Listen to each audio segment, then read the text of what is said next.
Very good afternoon, ladies and gentlemen. I'm Saurabh Sarkar, your host for today's webinar. It gives me immense pleasure welcoming you all to the live webinar on the theme of Adapt with Ease in the Era of Dynamic Disruption. This webinar is hosted by Cyber Media Research in association with IBM. For the duration of presentation, all participants' line will be in listen-only mode. And after the presentation, we'll be having a question and answer session. And your feedback is very important for us, so please submit your feedback at the end of the webinar. I would like to now hand over the floor to Mr. Anil Chopra, who is the Vice President Research and Consulting from Cyber Media, who will share his insights on integrating AI on cognitive into your business strategy. Now, without a further delay, I would like to hand it over to him. Over to you, Mr. Chopra. Thank you, Saurabh, so much, and very good afternoon and a very warm welcome to all of you for joining us in on this webinar. So basically, I think AI and the term artificial intelligence has been, around for a long time. It's been there for more than 60 years, but it's only now that it's actually gradually becoming a part of our lives. And as far as banking, insurance, and financial services is concerned, it can actually help in various aspects of this segment. And today we'll actually have two, experts from IBM who are going to talk about, two different aspects of, AI and cognitive space. One is on polyglot computing, and the other is on, insights and deep learning and machine learning, and how they can actually help you have an insights-driven architecture. But before that, to kind of set the context and, to get the things started, I'll spend a few minutes to really talk about, various use cases that are there of AI that are possible in this space, and, what kind of business objectives can one have to, achieve, so some of those objectives and some of those use cases. So I'll spend a, few minutes on that. Now, one thing that is there is that, as I just said, that, it's been around for a long time, but the real action on artificial intelligence has started around right now. In fact, some various well-known personalities in the industry actually are saying that AI is going to overtake human intelligence in 30 years. And that is, said by Masayoshi Son, the CEO of SoftBank, one of the leading investors in the world, who's invested in some large companies, across the world and some Indian e-commerce startups as well. So in fact, there will be so much intelligence in all the devices, in fact, that it is said that, there's a pun that a shoe will be having a higher IQ level than human beings. So that is the kind of, action that is taking place in this space.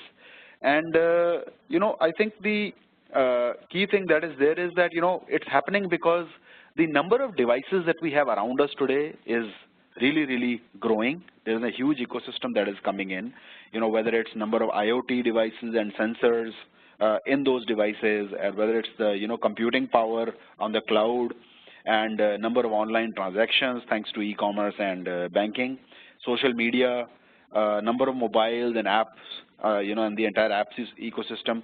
So there's a huge growth in the number of devices and number of applications that are actually connected today. And the key thing is that this growth is actually increasing the number of the growth in the data. So there's actually explosive growth happening of both structured as well as unstructured data. And if you look at that, there's a lot of data to be utilized. And I think, today we're living in a world where there's increasingly competitive pressures, and of course the BFSI space is highly regulated, so there's always a complex framework to manage and compliance norms to manage, and there's increasing customer expectations, because as they become more intelligent, as they start utilizing more devices and they start transacting online, their expectations also increase.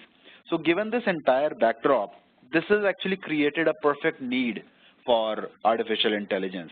And, it's not just one or two things, but there are various use cases, various aspects of, AI that can actually be put into practice, whether, it's chatbots or voice bots for customer support, or it's robotic process automation. These are the top two use cases, I would say, that we've already been hearing about, where companies have, already started, using some of these and putting them into practice in their own setups.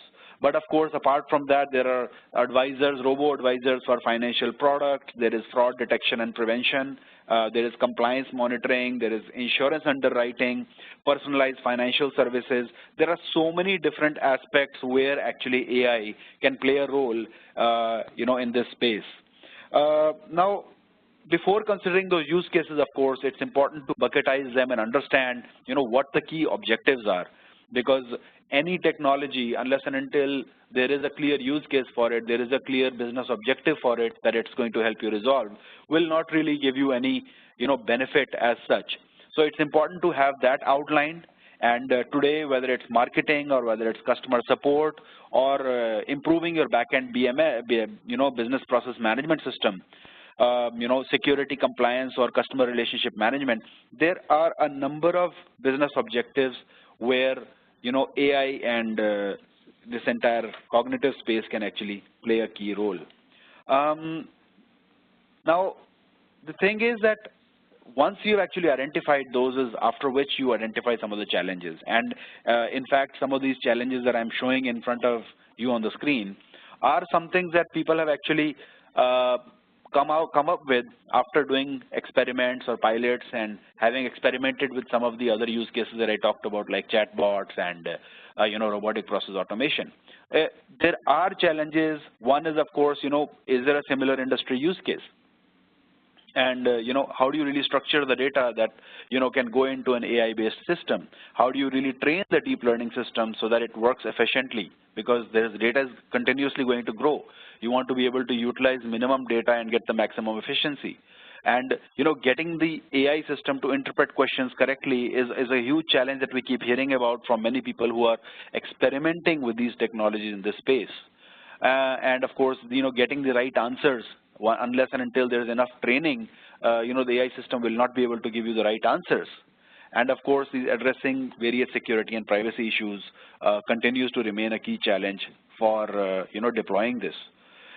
One, of course, challenge that will take some time to finally resolve will be to get customers comfortable interacting with humans. They actually prefer to interact with humans, and being able to interact with an AI-based system is going to be a challenge. And that's, I think, possibly one aspect that will take some time, but gradually it can actually happen. Because in many industries, you'll find that they're working fine, and people don't even realize whether they're talking to a human or a robot. That level of efficiency has already crept into some of the AI system use cases in some other industries as far as chatbots are concerned. Now, so this area is growing, and there are various experiments going on. Various companies are actually experimenting. And one example I could probably give off is that use of robotic process automation in a leading insurance player in the country, where they actually used robotic process automation to automate some of the time-consuming tasks that were being done by the operations and the tech teams, and that were actually hampering productivity. As the number of transaction volumes for their business grew, the number of human errors actually started growing. They were taking a longer time to respond to customers, and as a result of which, despite the business growing, they were actually starting to lose business. So they actually used robotic, automation, RPA, to take over from, these tasks from humans, and the benefits that they've gained have been immense. They've actually reduced the time to process 100 transactions from 4 hours to just 5 minutes. And some of the user management requests have been reduced from 15 days to just 2 days. And customer satisfaction index has improved from 97 to 99%, and that has resulted in 2% increase in their cross-selling. Now, those are very clear-cut business outcomes that the company has been able to achieve thanks to, putting robotic process automation in place. And that's the kind of use case, when you identify a business challenge, you identify a technology, is what you should actually be looking forward to. And there are use cases like this where people are actually benefiting from, using these technologies for their business. So it will, of course, like I said, have its own challenges, but then, I think the benefits, as I can highlight over here, are immense, and that's something that we should definitely look forward to. So in summary, I think it's important that you determine which technologies are relevant for your business. As I said, there are many of them. How do you then put in a strategy as to how you'd like to leverage them, and there should be well-defined metrics for leveraging the same. And then, of course, identifying what data is important for your organization, because there's going to be plenty of it, both structured and unstructured, and identify the sources, and then figure out how do you want to prioritize it, what's important, what's not, and then go into the implementation roadmap. And like I said, it's a gradual process. It'll take its own time to actually complete.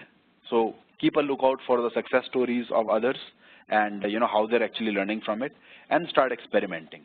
And so with that, I'd like to end my presentation and now hand it over to M. Subramaniam. He's the Executive IT Specialist at IBM Systems, and he's actually going to talk about polyglot computing in the next 15 minutes or so. So I'll hand it over now to Mr. Subramaniam. Thank you, Mr. Anil. I think that's a very good introduction and kind of sets the thought process of why disruption is changing the way we do things, right? So thanks for that wonderful introduction. So folks, I think we will quickly go through what we want to talk about in terms of polyglot computing. Like Mr. Anil pointed out, one of the key things that's changing or impacting the way we do business is data.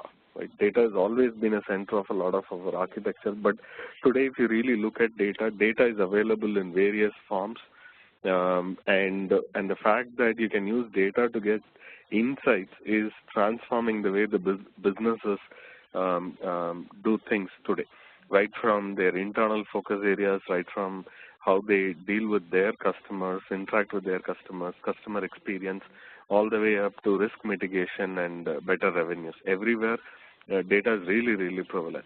Now, if you look at data itself, there's a lot of different types of information that customers have access to, and especially with the explosion in social media and different other avenues of information, clients have access to more data than it was available, say, about 2 years ago, right? And that is where this notion of polyglot computing has started. So let me just set the stage with what is polyglot. Polyglot in a typical world, the literal meaning is somebody who has multilingual skills, the ability to speak multiple languages. In the computing world, polyglot computing basically means the ability to deal with multiple different types of data, and the ability to go interact with that data in a way it is easily consumable. And you will realize this as I go along and I give examples, use cases. You will realize how things are becoming much more simpler using the polyglot computing context that we see today. So polyglot is a reference that is applicable to polyglot persistence, as in which is basically data-aware storage. And when I say storage, I'm not just talking about storage as a hardware. I'm actually talking about storing data and in the context of databases, and polyglot programming in the context of accessing and managing this data. That is extremely important, right? So these are the two references when we look at polyglot computing.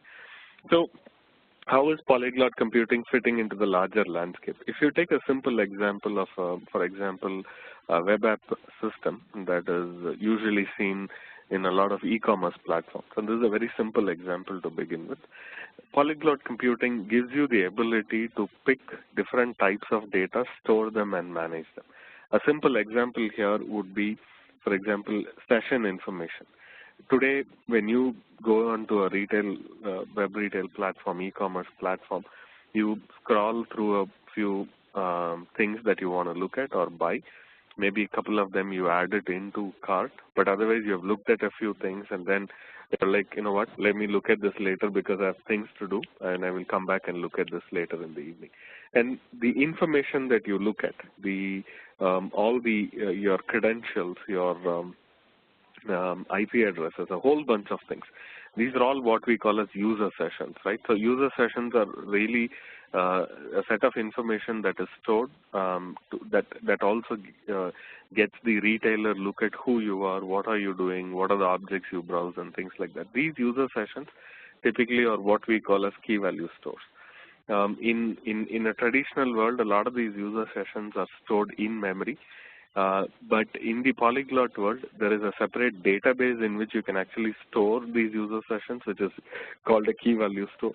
The advantage here is key value store is a persistent database, whereas when you cache it in memory using any of the memcaching databases, they are not persistent because they're just in memory, and if the system is powered off, powered on, or if the memory fills up, then you lose that context, right? Whereas a key value store database lets you store that information. Then the next case we can look at is in any of your interaction, right? Whether it is the customers you interact with, or the products you look at, or any kind of network that you want to create. One of the key things that traditionally we used to do is create multiple tables and have common fields that can intersect between tables, and using that common fields, usually primary key or one of those keys, then you kind of traverse multiple tables to create a network of information. Simple example here would be a music database, right? A music database could have a list of songs. The songs will have the singers or the artists who perform in the song, the music director, and host of other people. Now, for example, I go click a music director, then I should be able to see all the songs that music director has put together.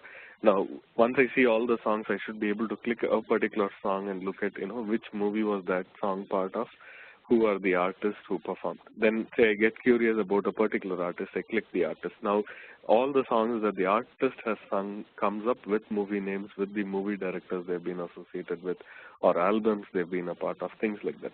This is nothing but a network of information. Now, if you had to do this in a traditional RDBMS world, this would have been a bunch of tables and complex queries that you have to write, where you have to fetch this information from multiple tables, do a join on them, and pull that information. Whereas today, in technologies like Graph Database, this entire information can be just stored as is, and you just have to create the connector to say, look, all of this is related, and the GraphDB has the technology to go store information, and you just have to write very simple queries to retrieve them.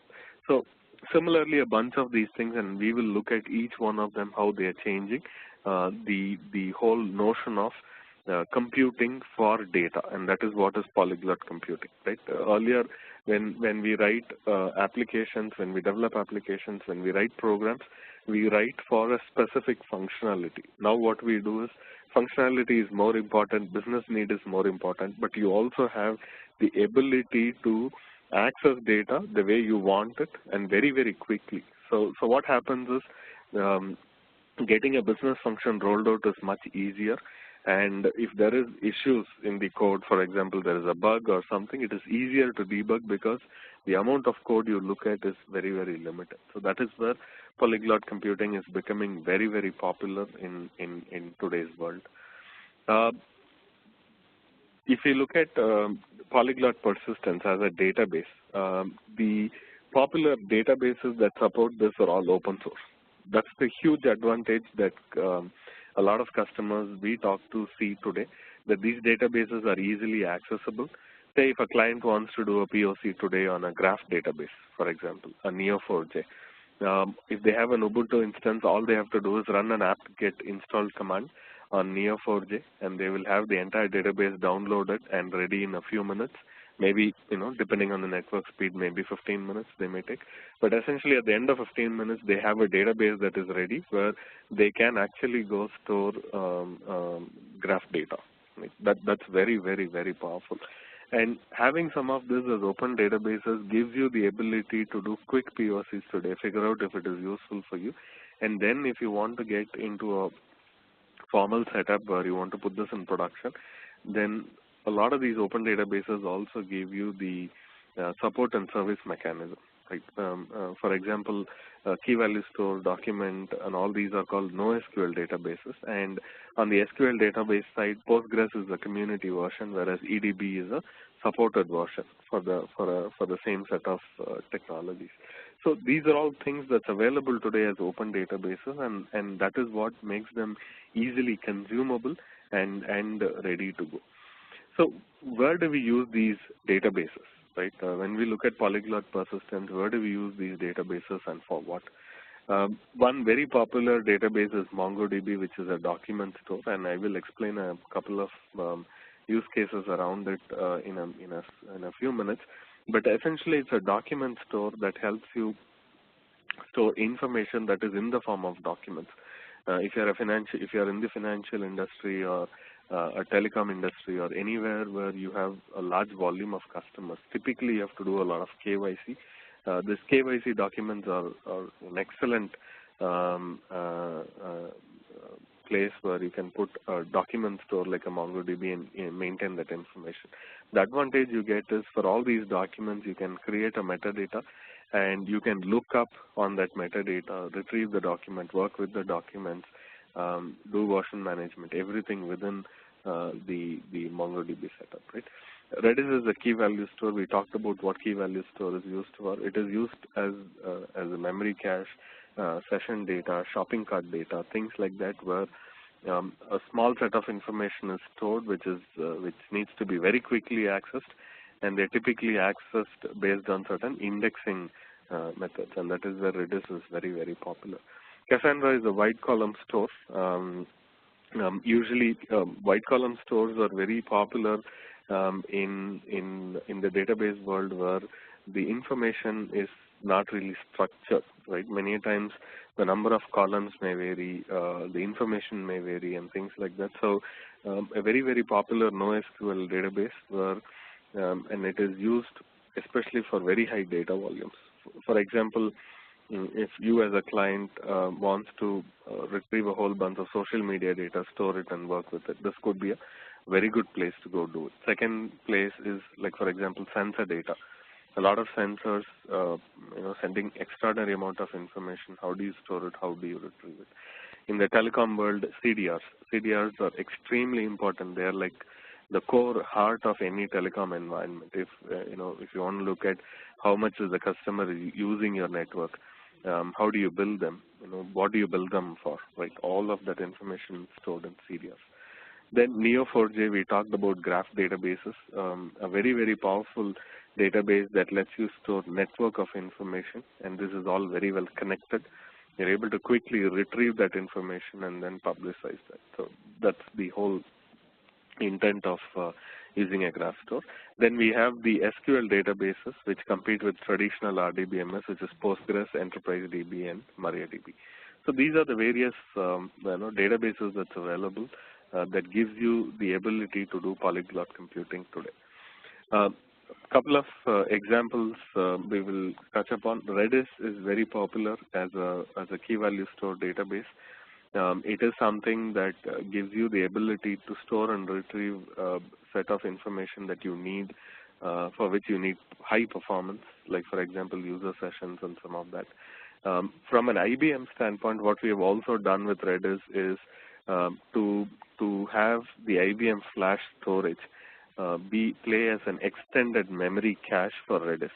So today, if you have a system with, say, 1 terabyte memory, and if your key value store is much larger than that, instead of just augmenting your memory, you can look at adding a flash storage using an FPGA card called CAPI, and it's a direct attached storage. And this, the entire storage capacity of, say, 20 terabyte or 30 terabyte now becomes almost like a near memory. So you get very, very good performance. And it's an excellent example of how you bring hardware performance into data, right? How do you leverage hardware performance with data? So moving on to the next example is MongoDB. Like I said, MongoDB is extremely popular in the document store world, especially where workloads need a good amount of documents to be put in, searched, retrieved, and the information within the document is also very important, right? Typical examples, like I said, one is KYC. The other one big thing is like product information or inventory information. So using metadata, you can quickly retrieve the documents, work with the documents, retrieve information from the documents and things like that. So it's a very, very popular databases. There are some very, very large implementations in country with MongoDB, and the popularity of MongoDB is ever growing. And all these databases I'm talking about are also leaders in their respective verticals. If you look at document store, MongoDB has been within the top 3. Redis has been within the top 2 places in key value store databases. Similarly, Neo4j, one of the topmost databases in the GraphDB world, essentially very popular because of its ability to represent information as networks, which is something extremely important in almost all workloads, right, from financial industry to telecom to data from social media. Everything is a lot of this information is stored as a network connected data. And Neo4j gives you that ability to go store that information as a GraphDB. And the next part that is very interesting and something I am very keen on is Spark. So we've talked about data stores, the ability to access this data using unique set of databases. But the larger ecosystem also needs an environment which helps them integrate a lot of this data, bring them together for things like, say, ETL or insights-driven architecture, where, say, you want to run machine learning and deep learning. And that's the next part of today's webinar, where my colleague Ashwin will come and talk about a couple of those examples. Right? So one of the things we see a very interesting trend is the usage of Spark as a platform to do some of this.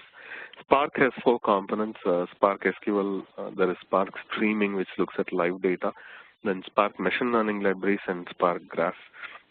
The advantage of Spark is as a programming platform, it is completely in memory, so it gives you very good performance. And the newer changes that's happened in Spark is some of the machine learning libraries are also accelerated to run on GPU. So that's a part that Ashwin will talk about in a few minutes. But Spark is becoming a very, very good polyglot programming platform. It has connectors into multiple different databases. It can pull data from multiple sources. You can run an ETL query on top of Spark and then either push data for further analysis on a Hadoop analytics infrastructure data lake, or you can run a machine learning algorithm on top of the data, or you can go push it into a deep learning environment, which is also very interesting. Spark has GPU acceleration built into it for some of the libraries, and that is an area where we specialize on power systems. And if any of you are interested in understanding this, then post the webinar, reach out to us, and we can talk about it. So from a power systems IBM standpoint, the important thing that we've been working on is we realize that data is going to become very key for any business. Right. So right from Power 7, we've been investing heavily into building an architecture that is robust, that can scale, and that can also deal with a lot of data. So this table that you see is an extremely good reference to know what workloads benefit from what part of the hardware, and the fact that all of this is something we have improved upon from generation to generation on Power System. So, I mean, if you have gone through some of the Power 7, Power 8 charts that IBM have, IBM as a company we come and talk to you guys about, you would have realized that, even between generations, we have been improving on, say, memory bandwidth 2 times, IO bandwidth about 3 times. Some of the cache latency, we have really significantly improved even compared to competition. So that's an area that we heavily focus on because we understand this very well, that data is the central part of any business today. The ability to look at that data, retrieve information, get insights out of it in real time is also very important. And that is why a lot of this hardware capabilities is extremely important when it comes to having the right platform to run polyglot computing. One of the examples we can talk about is, for example, MongoDB. There is better performance, which means good cost savings from a client standpoint. If you look at EDB and Postgres, again, better performance, which means you're able to reduce your cost. And similarly for MariaDB, these are all, for us, these are all very key things because as a client, we want to ensure you have the most optimized hardware that is able to deliver on SLAs for you, right? And that's a very, very important part that we look at. Similarly, if you look at advantages for Spark compared to our competition, very, very significant advantages you will see in machine learning, standard SQL, and graph. This again, Spark as a platform is extremely good when it comes to integrating with multiple data sources, bringing data, and working with that data. And when you have such a platform, the platform has to perform very, very well. And we have done, client-specific performance tests. The client gives us the data, gives us a specific query workload, which we then help them port to Spark, test it, and we show them the performance advantage. So that's also something that we've been working with clients. One of the things that we won't touch upon extensively in this session, but it's a central part of our data architecture is Hadoop. We have entered into a partnership with Hortonworks, Hortonworks data platform, and that's something that we see very good performance benefits on IBM Power System. But if you look at the larger architecture itself, Hadoop is really becoming a central part of any data lake architecture. Hadoop is really becoming a central analytics data store on which you run a lot of insights, whether it is running standard reports or doing machine learning or deep learning. Data lake is becoming a central point where data from multiple sources get aggregated, ETL processes are run, and the data is culled out, so that the exact amount of data to needed to drive insights is stored in a data lake environment. And there also we give excellent performance in terms of platform. But the larger context here is, and as you will realize that, for individual specific data types, you look at polyglot persistence where you have NoSQL databases like document store, key value store, and some of that. Then once you mature the environment into a data lake architecture, now you have Hadoop, especially Hortonworks data platform. And then above that sits Spark, which is a programming platform that connects all of these, right? So that's the vision we look forward to basically build data lake architecture for clients, and that's a very, very nice place to be because from there on you can start generating insights, which is the next session today. So what we think from an IBM standpoint is this is what creates a truly a modern data platform, a data platform that has space for legacy databases, traditional SQL databases, a platform that basically can run some of the new age polyglot persistence databases, which can accommodate both SQL and NoSQL, and the ability to take that data, move it into a data lake architecture for insights in the future, right? And this is what we call as a modern data platform. And if you look at Power as a hardware architecture today, it supports all of this, gives very good performance for every one of these platforms, and is very robust. This is what I wanted to talk to you guys about polyglot computing. And at this point, I would like to invite my colleague Ashwin to take over the next session and walk you through machine learning and deep learning. Ashwin, over to you.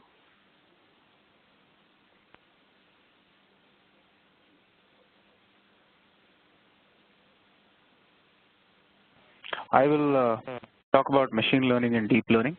I will have a introduction around a couple of slides around what machine learning, deep learning is, walk you through some use cases, and then talk about the platform both from a hardware and software perspective that enables you to build some of these use cases. And then hopefully we'll have time for a video as well, demo video that we can quickly go through. So moving on to the second slide. This is a one-slide summary of what exactly machine and deep learning are. The basic idea for both machine and deep learning is that it's just a mathematical function that takes data in on the left. The data could be structured data like credit card transactions, loan application, stuff like that, or it could also be unstructured data like images and audio samples. The net of the machine learning, deep learning objective is to come out with an outcome. So for credit card transactions, are they fraudulent, legitimate, classify them into those two categories, approve or reject loans, So the approaches that you can use to do this are either machine learning, deep learning, or a combination of the two. And essentially, it's what we are seeing in the field in some of our use cases is that people don't always try and distinguish between the two. Sometimes they use one, sometimes they use the other, and sometimes they use a combination of both. So that is essentially the net of this. On slide 3, I have a summary of some of the exemplars, which are the basic models that are used in the machine learning and deep learning space. The important thing to note is that for deep learning, it's all built on top of neural nets, starting out with the multi-layer perceptron. Then you go to convolutional neural nets, which are used for spatial analysis, highly localized analysis. That's why they're very important for images. Things like recurrent neural networks are used to do temporal analysis with a relatively short-term memory, so you could use them on speech files, you could use them on input time series data. In cases where you need a longer-term memory or a mixed-term dependency, then you use the long short-term memory. So these are the basic building blocks from which the models can be actually extracted and built for the particular objective that you have in mind. In the case of the machine learning exemplars, there are a bunch of these that are already pre-built and baked into a lot of the packages, and the functional goals are also listed on this table in terms of, say, prediction or reporting, recommendation engines, pattern matching, those kind of activities that you would like to do as a business objective. At the bottom, what I've tried to capture is a lot of the frameworks and the languages that are used to achieve some of these end goals and building some of these models. And all of these, if you can see, are typically open source packages, and they all run on the power system architecture that we will discuss in the next few slides. So if you go on to slide 4, I have some use cases here. Both Subbu and Mr. Anil mentioned a lot of the data that's needed to create, whether it's machine or deep learning use cases. And this data typically has to go through an extract, transform, load procedure. And the use case here speaks about leveraging Spark to do that. The advantages that Spark provides in this case over a typical MapReduce environment is that it is in memory, it can be done in parallel, it is agnostic to the data and storage type, also has common SQL batch-like programming interfaces, and it can work with a lot of databases, including some work that has been done in this specific use case with Talend, so as a third-party ETL. So once you take all that data and you transform it, and then you can load it into your data warehouse for further analysis. Maybe it's a machine learning model that you want to build or a deep learning model to extract insights. If you go on to slide 5, this is a use case that primarily talks about deep learning. It is a credit risk classification use case which was carried out by a large bank in for a large bank in the Oceania region by one of our IBM research teams in collaboration with the systems group. So they basically took in RDBMS data for 18 months of transactions and a Teradata warehouse for 48 months of account history behavior. This data went through an ETL phase, a curation and feature engineering phase using Spark that forms the basis of the training data set. This training data set is actually used to train a deep learning model which was built on the Power AI platform, and I'll have some details about that platform in upcoming slides.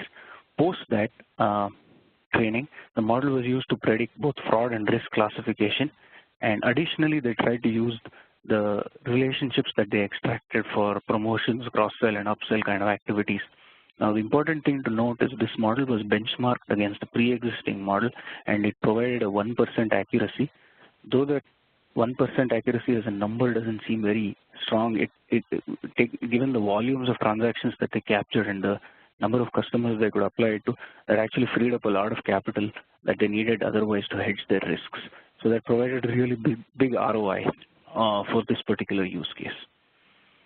The next slide captures another deep learning use case, but the interesting thing here is this is a fraud detection system, and the deep learning based fraud detection system sits side by side along with an existing fraud detection system that was blacklist based and rule based. The unique thing is that the deep learning model is very specific to the data that that particular end customer collects. And the existing model could not capture all of the fraud we could not detect all of the fraud cases that were coming up.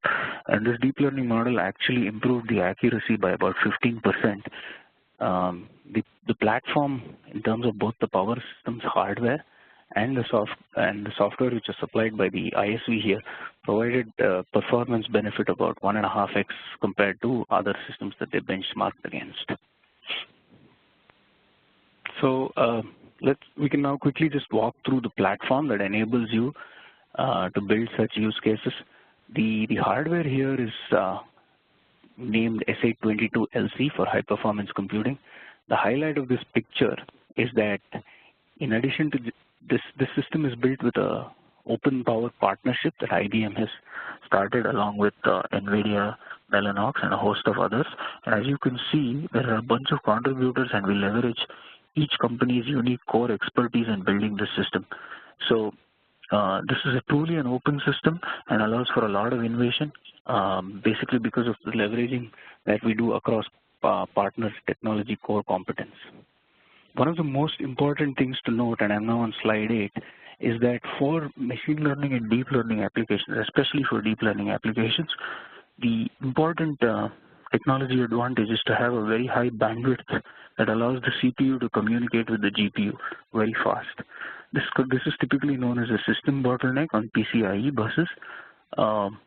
What we have done is actually worked with NVIDIA to build a proprietary NVLink, which is shown on the right, that provides a unidirectional 80 gig bandwidth between the CPU and the GPU, and this enables really fast data transfers, about 2.5x more than what is available on PCIe-based systems. This significantly contributes to some of the performance advantages that I listed in the previous use cases. So moving on, even in the machine learning world, the accelerators that we provide in terms of the GPUs provide significant benefits. For example, this is a workload which leverages the Spark MLlibs logistic regression. This has been converted to a GPU-enabled code so that it can run, the code can be offloaded onto the GPU accelerator. And you can see that there is a 25x speed up in this specific case, which was used to create personalized medicine. The idea here is to study and come up with related components in various medications and how they react, so that you can come up with a model that will predict one's reaction to a particular drug. And instead of waiting for 700 seconds to get the outcome, you actually can do it in about 28 seconds with the GPU. The slide 10 captures a performance benefit that you see on a standard model, which is known as the Inception model. This is an image classification model that is quite popular, and we're running it with TensorFlow, which is also a very popular deep learning framework with Google, and you can see that it's about 1.3x faster compared to an Intel system with the same GPUs, the same number of GPUs, the only difference being the communication bus that we highlighted in the previous slides. Moving on to the software that runs on top of this entire hardware platform, the main core bundle, which is listed in the middle, called Power AI, is an enterprise-grade bundle of multiple popular deep learning frameworks like TensorFlow, Caffe, Theano, Torch, which is ported and optimized for the power systems running Ubuntu. That is the current OS supported with RHEL in plan. Over and above that, we are trying to come up with some developer-friendly tools that allow you to handle data easily, and also for leverage distributed computing with Spark and MPI to optimize training as well as scale it across multiple nodes. Right on top, we have an offering called the Data Science Experience, which allows data scientists who are working on building these models to collaborate as well as work with multiple connectors through Spark, providing access to multiple databases. And I will try and show you an overall flow on the next slide, which captures some of these components that I highlighted in the previous slide. The objective here is to build a semi-automated object detection system. It is used, as in the picture on the right you can see, where you see cars and bikes on the road where it's identifying a bike. So the idea is to employ this as an advanced driver assistance system. In order to achieve this outcome, you actually have to train a model with data that is reflective of what you see on the road. So this significant portion of the effort that goes into preparing this data is the data labeling, which is shown on the left. So we have a tool called AI Vision, which allows you to do a semi-automated data labeling which means you label a little bit of the data that you have collected, run a model on that small amount of data. That model can be tweaked and trained via the data science experience using Jupyter Notebooks, which is shown at the bottom. Once that model is trained and available, you can use that trained model to label the remaining data so that you create now an accurately labeled large data set that can train a model with far greater accuracy. Once that model is trained, this model has to be deployed on the edge device, which is here mounted on a car, since you can't run it on a machine that is fully accelerated like GPUs due to power constraints. So FPGAs are very popular for this kind of activity. The FPGA stands for Field Programmable Gate Array. They are not only do inference in real time, but also at very low power. The big problem here is to convert a trained neural network into a code that the FPGA understands. So we have a tool called Power AI Inference Engine that automatically generates the required code that can be programmed into an FPGA. And once you deploy that, you can actually do a road test identifying the objects as shown in the figure. So the reason behind showing this slide is to showcase the fact that we have a bunch of tools and products along with the hardware platform that creates an end-to-end solution for a deep learning problem. So in terms of slides, that is what I had. So we can just quickly go to a video demo that I can play. The idea behind this demo is something in the space of security. So it has been deployed at a bank in China at an ATM, where it tries to detect when someone is walking in with an occluded face. So if there's someone wearing a mask or a helmet or a cap, the model has been trained to detect that and highlight that case. It has also been tied into the backend application wherein the ATM stops vending cash or doing any transactions if the scenario arises. So this is just a video showing you how the model actually reacts when there is someone with a face occlusion. So as of now, you can see it just detecting a clear face. And now once the person wears a mask, it will actually highlight that mask, that the face is masked. The important thing to note as the video plays out is that it works for varying degrees of the person's face being covered. So as you can see, it was fully covered in the previous instance. Here it is partially covered. In the next instance, you will see that some other features of the person's face are covered. So the model is trained across a wide variety of scenarios to actually highlight that that person's face is covered. And the tools that we showed in the previous slides have been used to build this model, along with on the Minsky systems, which is the hardware that we provide.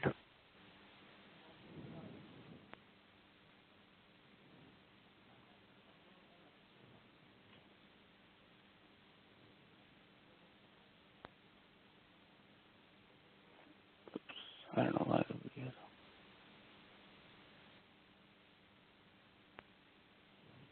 So now you can actually see the person is just going to wear a hat, and even that is detected as a mask, so that even though the person's face is only partially occluded, it alerts the system.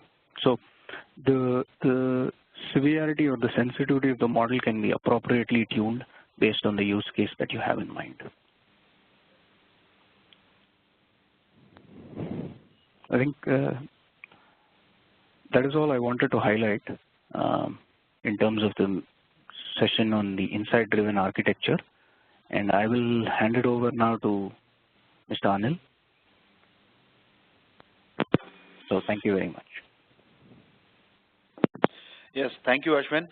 I think that was a good presentation, and it is now time for the Q&A. So I'd appreciate if the moderator can announce that for all the attendees.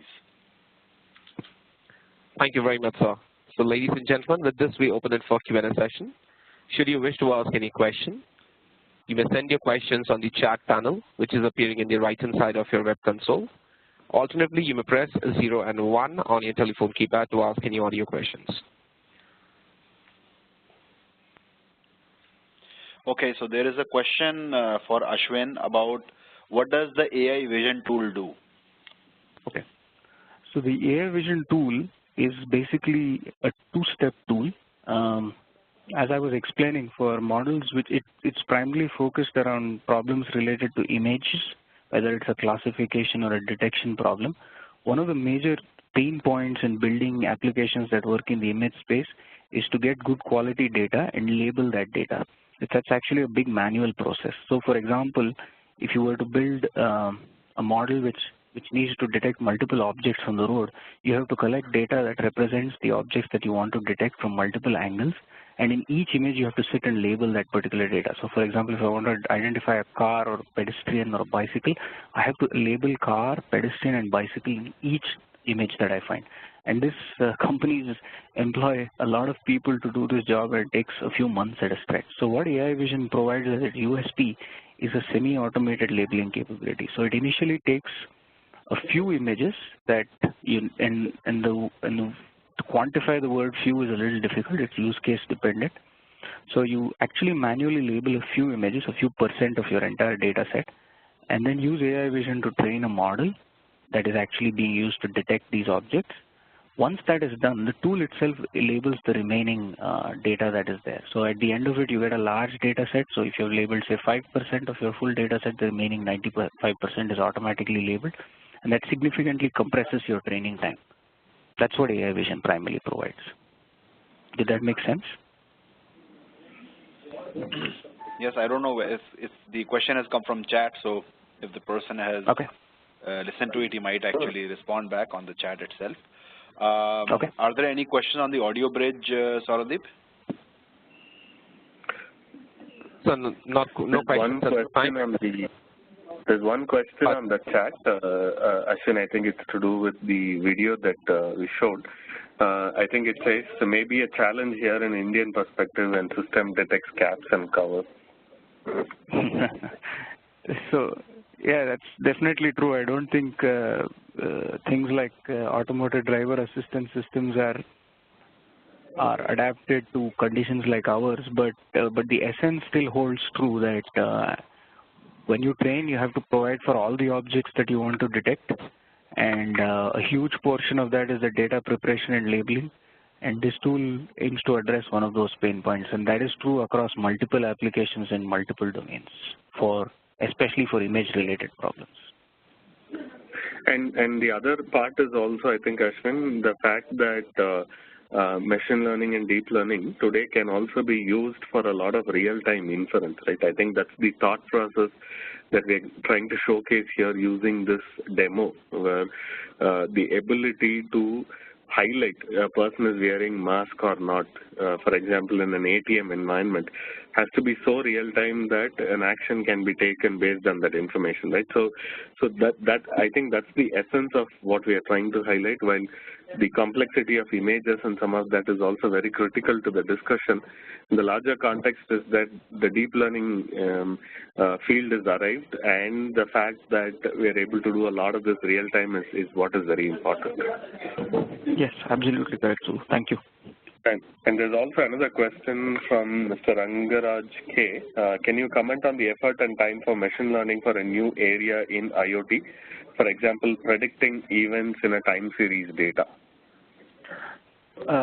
So that's I'm not able to exactly give something like that, but because it's very use case dependent, it depends on the data that you're already collecting, whether it's sufficient to build a model.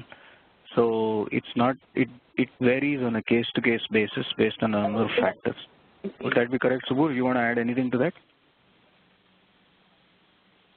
True, and data becomes very crucial here, right? And I think you have touched upon that piece in the learning part. If your data is of a good quality, then your learning also and the outcome is also very good quality. And I think the part that is important is also something that we were touching on this video thing. A lot of time series data is almost real time. So there is data coming out of sensors. You want models to be able to quickly take decisions. So if there has been adequate data that is used in training that shows different types of patterns that you look for, then more or less today the technology gives you the ability to do this inference real time using time series data. Right? I think that's what we were touching coincidentally on the video part also. Correct. And I think there is another question which says, how do you deal with those who are not willing to show their face? In such cases, it is an alert. So the point is, so there are two ways to work with this. One is no deep learning system as things stand today is a fully automated system. So there is always a human in the loop. So the possibility is you can flag such cases for a human to actually intervene and then take some action. That is one possibility. But you are right in saying that these outlier cases are difficult and they should be handled. So you'll have to probably code for some exceptions, and the process is reasonably the same. So you train for those exceptions. So if there are cases where you say that you can probably identify very clearly that these are people who are not willing to show their face based on the use case in the scenario, you could train for that as well. Subbu, is there something you wanted to add there? No, that's fair enough, Ashok. Are there any questions on the audio? I would like to repeat.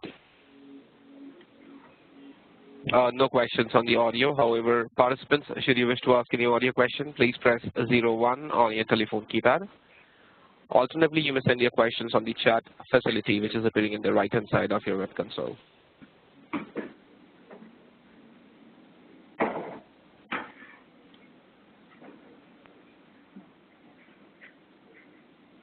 So how much of compute power would be required at the ATM to be able to do this kind of recognition and detection of caps and covers? So it's dependent significantly on the image size that is actually supplied from the camera, and like we showed here, it is an FPGA-based system, just purely because of the real-time nature of the response that's required, and the memory and the size of the FPGA, the number of compute gates, is completely dependent on the image and the model that you're training. So it varies again based on the outcome that you need. And there's also two ways to look at this. One, if you want to have these decisions taken right at the ATM, within the ATM, without any network connectivity, then these examples of using FPGAs and some of the other hardware that's available to do this. You don't need very high-end computing. You need computing that is fast. That is why FPGAs are very, very popular in that field. Or if you have a good connectivity back to your data center, then you can have a centralized inference system which could run on, say, IBM Power with, we call it Minsky, with GPUs, where the inference can happen at a very good speed, and that will be completely centralized. So there's multiple ways you can do this, right? And there is varying degrees of compute power you can provide to do some of these things today. Okay. And currently, which all banks are using this service? There's a question that has come in just now. None in India. This one is a POC that was done outside of India for a bank, and that bank is now looking at taking it to the next level, integrating it with their surveillance systems. But the idea here is to show you the maturity of machine learning and deep learning that's coming, right? So we talked about data, we talked about polyglot platforms, and now we are talking about insights, the entire end-to-end integration of all this and how we are doing it. So it's more of a particular use case we picked to demonstrate various things that can happen today, but not specifically in India.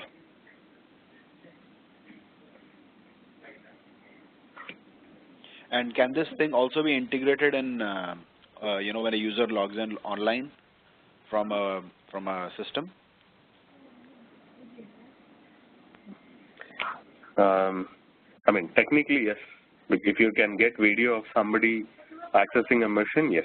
It's pretty much the same, right? Except for a surveillance CCTV camera, it will be probably a camera either on the machine, like a laptop camera or something, or essentially a device that captures the image of the person, right? So, yes, it depends on at what level you are going to, put in a surveillance mechanism. That's what it is, end of the day.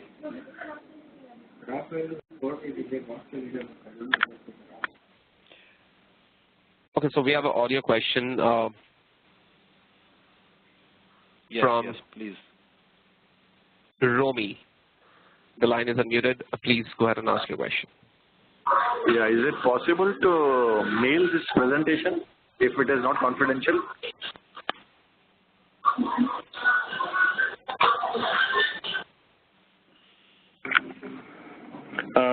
This is Subbu here. So we'll work with the team to put together the, share something.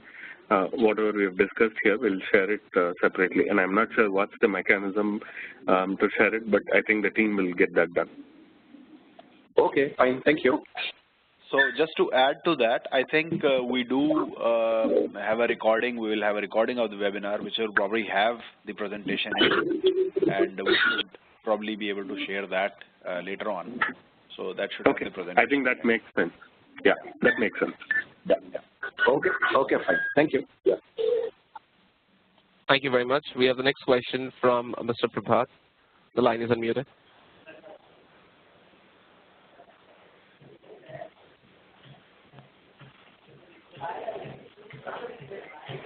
Mr. Prabhat? Please go ahead with your question.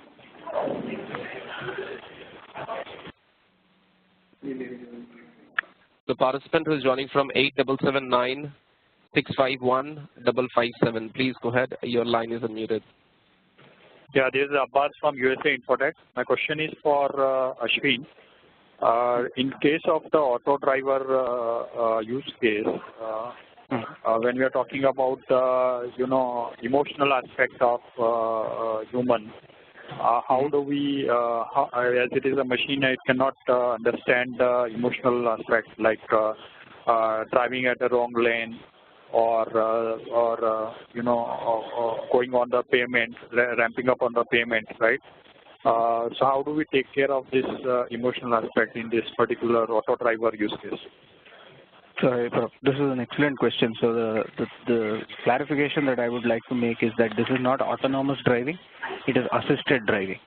So here what you're not doing, like I mentioned in a previous discussion, is to eliminate the person who's driving the car. That is much more complex, and that is really not a solved problem for the exact reasons that you stated. But in terms of an assisted driving application, you are trying to provide the driver with all the inputs that you think they will need for an early alert or an early warning so that they can take action. That is the essential difference. And I think autonomous driving, completely eliminating the driver are reasonably far away points, especially in open environments like driving on the road. Maybe in some closed environments it's possible. It's possible in some pilot areas, but it's quite a distance away from being a reality in open, normal road environments. Is that okay? Does that make sense? Yeah. Thank you. Sure. Thank you very much. So this time we have no more questions. Okay, so if there are any other questions on chat, we request you to post them now.